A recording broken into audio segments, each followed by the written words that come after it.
Sa puntong ito, makasama po natin si Defense Undersecretary Ed Del Rosario, ang pinuno po ng NDRRMC. Magandang hapon po, sir. Magandang hapon, Jiggy. Apo, at yung pong may yung mga reports sa marami pong lugar na isolated, paano po ito ina-address ng inyo pong tanggapan?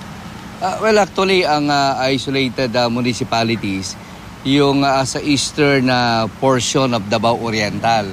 In particular, the municipalities of Baganga, Katiel, Caraga, and Boston.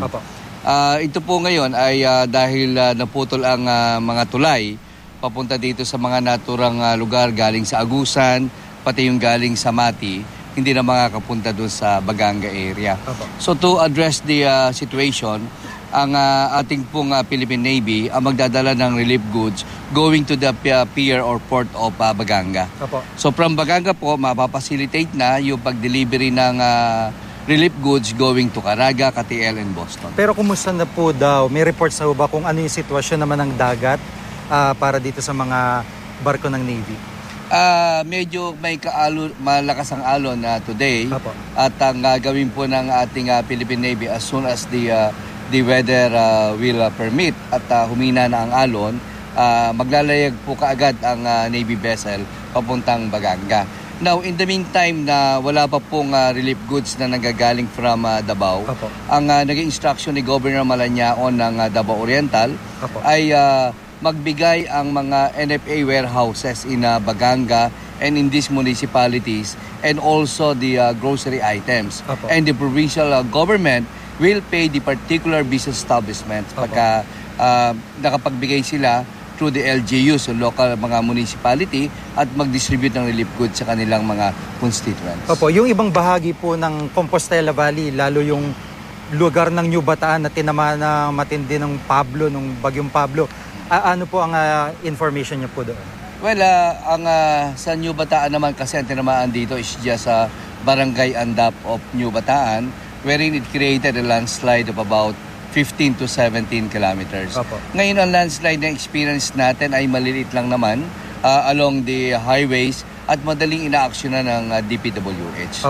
Parang ang nagiging sitwasyon, yung tubig galing Compostela Valley, bumababa Agusan del Sur, Butuan, hanggang paano pa yung sitwasyon doon sa mga lugar na dadaanan po ng mga tubig baha? In-alert nyo na rin po yung mga teams po ninyo? Well, ang ginawa po ng mga local government units, nag-conduct sila ng pre-evacuation activities. Ang provincial governor ng Compostela Valley Province, si Governor Arthur Uy, ay nag-issue na rin ng instruction through a resolution na he suspended classes yesterday.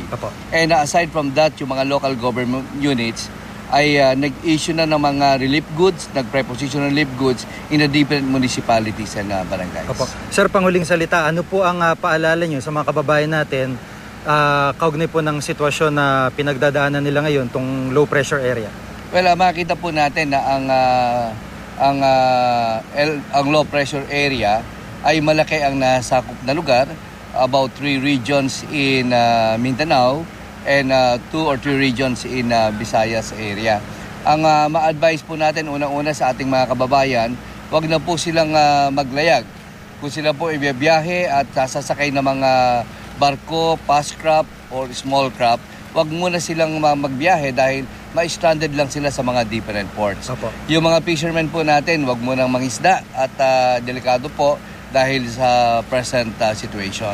At yung mga asakwan naman sa kanilang mga barangays at municipalities, maghintay sila ng mga advisories sa mga local government units, especially disaster managers, para mag-conduct sila ng pre-evacuation if necessary at pumunta sa mga safe na lugar na itinalaga ng ating gobyerno. Maraming salamat po, sir. Maraming salamat. Si Undersecretary Ed Del Rosario, siya po ang pinuno ng NDRRMC.